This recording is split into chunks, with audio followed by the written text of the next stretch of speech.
Good afternoon mga kamaster. Tara, samahan niyo ako sa greenhouse ng aking lettuce. Let's go!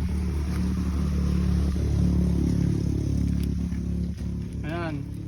Tignan niyo mga kamaster. Yan ang aking negosyo master. Yan lang ang aking negosyo. Tignan niyo. Kung gusto nyong order, kontakin nyo lang ako, chat nyo lang ako.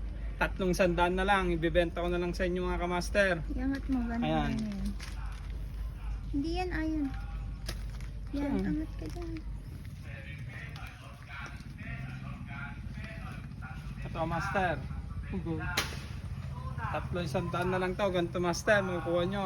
Fresh on my farm.